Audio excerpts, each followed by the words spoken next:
भाई साहब बड़े संगीन इल्ज़ामात हैं आप पे, क्या करेंगे? भाई ये सारा झूठ का फलंदा है सर हुकूमत इंशाल्लाह कोर्ट पे जो है ना सब जो भी बात होगी कोर्ट में होगी। मेरे तो सर ये आप डायरेक्ट बड़े वजीरों के करीब रहे हैं और आपके खिलाफ इस तरह के मुकदमात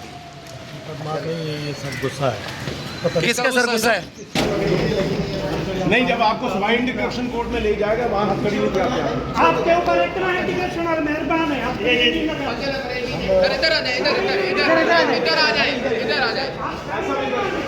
अस्सलाम वालेकुम दोस्तों, मैं हूं शाहिद हुसैन, मेरे साथ है अमीन अनवर और हम बात करेंगे एक BRT येलो लाइन का मंसूबा था। उनके साबिक प्रोजेक्ट डायरेक्टर ज़मीर अहमद अब्बासी को एंटी करप्शन हुकाम ने गिरफ्तार किया। कल जब उनको कोर्ट में पेश किया गया तो on the record of the record बहुत सारी गुफ्तगू हुई उनसे भी, और कुछ हमने जो ऑन कैमरा जो चलते हुए उनसे शॉट लिया, अब वो आप सब दोस्तों ने सुना भी होगा, जिसमें उनका ये कहना था कि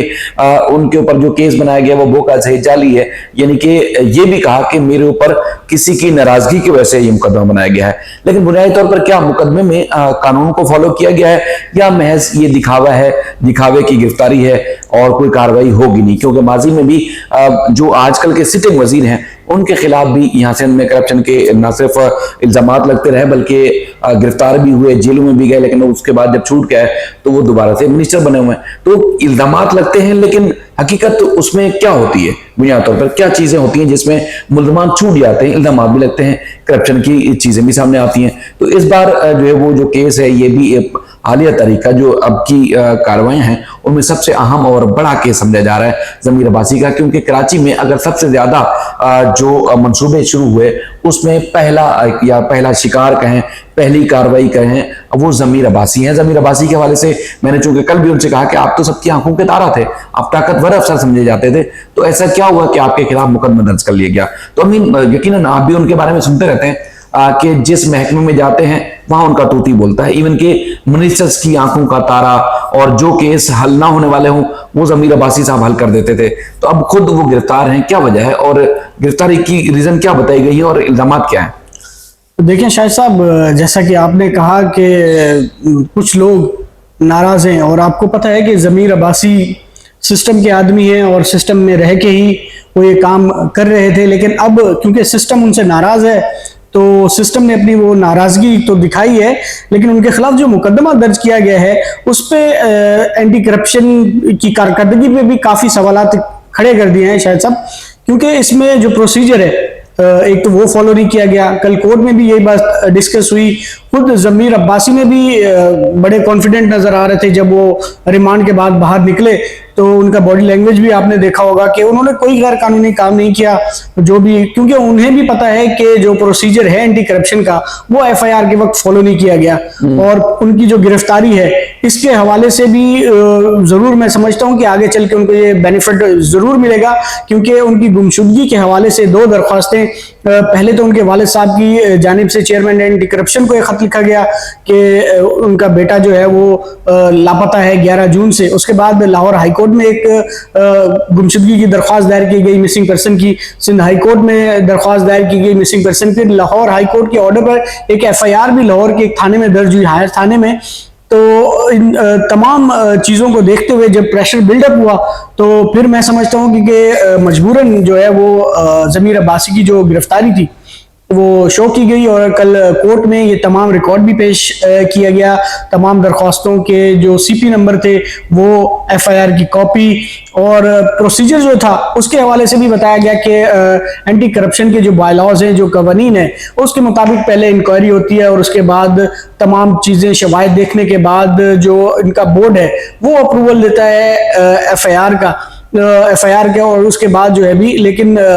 जो कल बात सामने चली कि इस केस में पहले FIR हुई है और उसके बाद जो है वो इन्वेस्टिगेशन होगी। अच्छा, कल जब एंटी करप्शन कोर्ट के अंदर हम बैठे होते, जब पहली दफा उनको लाए थे, क्योंकि एंटी करप्शन के जज जो है कोर्ट के छुट्टी पे थे, तो फिर उनको दूसरी कोर्ट में पेश किया गया। उस दौरान जब मैंने उनसे आते हुए सवाल किए कि क्या वजह है, क्यों मुकदमा दर्ज किए गए, तो उसमें तो उन्होंने कहा जी किसी की नाराजगी है और इस तरह। और उसके बाद जब अंदर हम बैठे हुए थे तो उन्होंने मुझसे कहा कि तुमने वो सवाल क्यों नहीं किया? मैंने कहा क्या? कि मैं इतने दिन 11 दिन लापता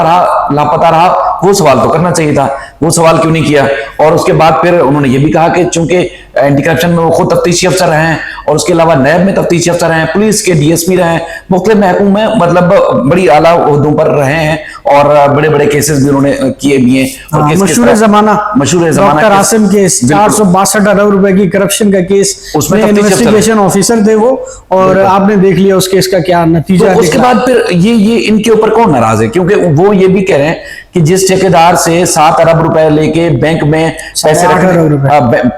पैसे रखने का इल्जाम था, उसी में 1.5 अरब रुपए बैंक से मुनाफा लेने का इल्जाम है, लेकिन बैंक की ट्रांजैक्शन किसी के पास नहीं है। और उन्होंने जो सिटिंग एंटी करप्शन के चेयरमैन है उसके बारे में भी सवाल उठाया कि उनको शौक था मेरे खिलाफ मुकदमा दर्ज करने का, ये इस किस्म के अल्फाज से ज़मीर अब्बासी साहब के। और उन्होंने ये कहा है कि जिस ठेकेदार को फायदा पहुंचाने का या एडवांस पेमेंट करने का मेरे ऊपर जो इल्जाम, उसको मुल्जिम भी नहीं बनाया, उसको ना मुल्जिम बनाया, वो आज भी काम कर रहा है। और जाम सादिक ब्रिज जो कि नया ब्रिज था, उसके ऊपर जो इल्जाम था कि जी उसकी बनाना था, हाँ, लेकिन वो कह रहे हैं वक्त से मैंने मुकम्मल पहले किया, 9 माह, हाँ वो वक्त से पहले मुकम्मल किया। और दूसरा उन्होंने कहा चूंकि ये अमेरिका इसराइल और ईरान की जंग चल रही थी, पेट्रोलियम मसनूआत की कीमतों में इजाफा हुआ, हमने खुद पेट्रोल जो 400 से ज्यादा फी लीटर खरीदा, तो अगर मैं ताखीर करता मंसूबे में तो फिर उस मंसूबे की कीमत की जो लागत थी वो भी तो बढ़ जाती है, वो नहीं बढ़ी। तो मतलब मैंने जो काम किया कानून के मुताबिक ठीक किया, लेकिन मेरे ऊपर जो कुछ हो रहा है, मुझ पर जो हो रहा है, वो किसी की नाराजगी है।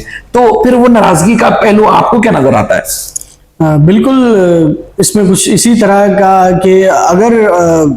कहें कि उनके ऊपर कोई एलिगेशन है इख्तियारात के नाजायज इस्तेमाल, धोखाधड़ी, फ्रॉड वगैरह, तो फिर जिन कंपनियों को फायदा पहुंचाया गया है उनका तो किरदार इसमें वाज़े होना चाहिए, किसको फायदा पहुंचाया है, कौन लोग हैं वो, और किसको एडवांस पेमेंट की गई है, किसने फायदा उठाया है, कौन इसका बेनिफिशियरी है। और इसमें ज़मीर अब्बासी अकेले तो फिर इन्वॉल्व नहीं है, और जिस तरह की एफआईआर काटी गई है तो यकीनन उससे तो यही लग रहा है कि कहीं ना कहीं ज़मीर अब्बासी को जो है वो एक विक्टिमाइज किया जा रहा है। अगर उन्होंने कोई करप्शन की भी है, अगर कोई जेन्युइन केस है, तो तमाम प्रोसीजर को तो फॉलो करना चाहिए था ना, जैसा कि होता है। लेकिन इसमें अभी तक जो चीज़ें सामने आई हैं उसमें ऐसी कोई बात लगी नहीं कि प्रोसीजर को फॉलो किया गया हो। बाकी अभी रिमांड स्टेज पे है केस, और ज़मीर अब्बासी के वकील की तरफ से एक सेक्शन 63 सीआरपीसी की एप्लीकेशन भी फाइल की गई है, क्योंकि लिंक कोड थी, उन्होंने नोटिस तो जारी कर दिए हैं, लेकिन अब उस पर बाकायदा तो उस एप्लीकेशन में क्या कहते हैं वो? उसमें उनका यही कहना है कि ज़मीर अब्बासी के खिलाफ कोई एविडेंस नहीं है। एक तो उन्हें 11 रोज से जो है वो लापता रखा गया, 11 रोज से जो है वो लापता रखा गया, और गैर कानूनी हिरासत है। और अगर कोई एडवांस पेमेंट की गई है तो वो किसको की गई है, किस कॉन्ट्रैक्टर को की गई है, उसको इस केस में ना तो कोई मुल्जिम नामजद नहीं किया गया, और जो एफआईआर दर्ज की गई है उसमें जो एंटी करप्शन के लॉज हैं उसको फॉलो नहीं किया गया, इंक्वायरी नहीं हुई है, सीएमआईटी की जो इंक्वायरी है उसकी कोई कानूनी हैसियत नहीं है, वकला का ये कहना था। तो उसके बाद जो दीगर ग्राउंड्स भी इसी तरह के लिए गए हैं कि जब अदालत ने भी उनके वकील से पूछा तो अभी आप कहाँ हैं, और उन्होंने कहा कि अभी तो मैं सस्पेंड हूँ, तकरीबन 2025 से ही ये मामला जो है वो चल रहा है। तो उन्होंने कहा कि आपने अपनी सस्पेंशन को चैलेंज क्यों नहीं किया? उन्होंने कहा कि मेरी गिरफ्तारी के लिए छापे मारे जा रहे थे, तो इसी दौरान वो इसको मामले को नहीं देख सके। तो उनके वकील ने कहा कि ज़मीर अब्बासी भी जो आपको ब्रीफ करना चाहते हैं, लेकिन अदालत ने कहा कि आपके वकला क्योंकि आर्गूमेंट्स कर चुके हैं। बाकी अदालत ने इन ग्राउंड्स को लिखा कि उनको 11 जून को जो है वो बताया गया है कि लाहौर से जो है वो उठाया गया था, उसके बाद 3 दिन 22 जून को जो है वो उनकी गिरफ्तारी जाहिर की गई। उसके बाद वहाँ से 4 रोज़ा ट्रांजिट रिमांड लिया गया लाहौर की मुतल्लिका अदालत से, और उसके बाद उन्हें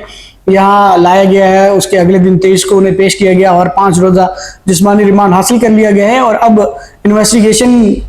जो हो रही है उस पर अदालत ने कहा है कि आइंदा समाअत पर पेशरफ रिपोर्ट। अच्छा, वैसे चूंकि ये इस तरह के करप्शन के केसेस, ये तो 8 अरब रुपए की करप्शन का केस है, हमने 17, 12, 462 और ना जाने कितने अरबों रुपए की करप्शन, चाहे वो एंटी करप्शन अदालत की थी या नैब कोर्ट की थी, हमने वो कवरेज की है। तो आपको इस केस में क्या लगता है? पहली बात यह है कि अगर वाकई 8.5 अरब रुपए करप्शन का केस है, क्या वो एंटी करप्शन के पास चलना चाहिए था? दूसरा, अगर चलना चाहिए था तो कानून में क्या था दर्ज वो होना चाहिए था। दूसरा, क्योंकि जमीर अब्बासी जब खुद तफ्तीशी अफसर थे तो किसी के ऊपर चाहे धेले का इल्जाम था, वो बेगुनाह था या कसूरवार था, लेकिन उसका हथकड़ी में लाया जाता था। जमीर अब्बासी साहब को प्राइवेट गाड़ी में लाया गया और उसके बाद मैंने सर करके बोला, उनसे सवाल किया, क्योंकि एक अरसे से हम उनको जानते हैं, तो उस पर भी बहुत सारे लोगों ने नाराजगी का इजहार किया कि मैंने एक मुलजिम को सर क्यों बोला। लेकिन जो लोग लाए हैं वो उन्होंने भी तो कोई कानून फॉलो नहीं किया। देख लें, शायद एंटी करप्शन के पास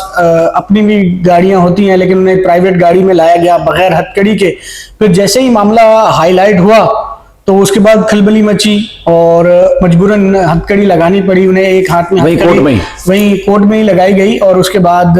जो लोग साथ थे उन्होंने बाकायदा तौर पे उन्हें फोन कॉल्स आई कहीं से कि हथकड़ी नहीं लगाई हुई, तो ये वो उन्हें डांटा गया, जो हमारे जराए ने इस बात की तस्दीक की है। उसके बाद एक हाथ में हथकड़ी लगा के तस्वीर खींच के बाकायदा तौर पर आला हुकाम को भेजी गई कि नहीं जी हथकड़ी तो लगी हुई है। और जो पहले वीडियो हमने बनाई उस वीडियो में तो जमीर अब्बासी साहब के पास अलग ही चल रहे थे। हाँ, अलग ही चल रहे थे। तो इस मामले में भी सिस्टम भरपूर निगरानी कर रहा है इस तमाम केस की, और जो लोग जमीर अब्बासी से नाराज हैं वो यकीनन इस केस को फॉलो कर रहे होंगे और ये आगे चल के भी अब देखते हैं कि जमीर अब्बासी इस केस से कैसे बच निकलते हैं। लेकिन एंटी करप्शन से का जो कन्विक्शन रेट है और उनकी जो कारकर्दगी है वो आपके सामने है। कोई ऐसा हाई प्रोफाइल एक केस अगर आपको याद हो, क्योंकि नैब से इतनी बड़ी तादाद में केसेस ट्रांसफर होके आए हैं, एक भी केस अगर कोई कन्विक्शन आपको याद है, छोटे मोटे चौकीदारों क्लर्क को 50,000 20,000 की रिश्वत में तो सजाएं होती हुई कि खबरें कभी कभी आ जाती हैं, वो भी साल में 1-2 मरतबा, लेकिन कोई ऐसा हाई प्रोफाइल केस अभी तक मैंने अपने करियर में रिपोर्ट नहीं किया जिससे एंटी करप्शन कोर्ट से कोई सजा हुई हो। बिल्कुल। तो बहरहाल नतीजा हमें, क्योंकि जो तजर्बा रहा है उसके हिसाब से इसमें भी 0 नजर आएगा। लेकिन बात यह है कि जो खबरें चलती हैं, चलवाई जाती हैं कि ये हो गया वो हो गया, तो ना उन जिम्मेदारों के खिलाफ कार्रवाई होती है और ना जिनके इल्जामात ऊपर लगाए जाते हैं उनके खिलाफ। तो इसी तरह जो कराची का हाल आप देखते हैं, सिंध का हाल देखते हैं, वो यही है, मुझे लगता है कि इसी तरह चलता रहेगा। तो इसलिए हम नाकाम लोगों में से हैं जो लोगों को उम्मीद नहीं बन पाते कि इसको ये गिरफ्त में आ गया है और उसको सजा हो जाएगी, वो जेल की सलाखों के पीछे जाएगा। जेल की सलाखों के पीछे अगर कागजों में चले भी जाते हैं तो दूसरे दरवाजे से वो बाहर बंगलों में या मुख्तलिफ घरों में जो वो जिंदगी गुजार रहे होते हैं। तो अपना बेहद ख्याल रखिएगा, फीडबैक जरूर दिया करें। आपका बेहद शुक्रिया, आप सबका बेहद शुक्रिया। अल्लाह हाफिज।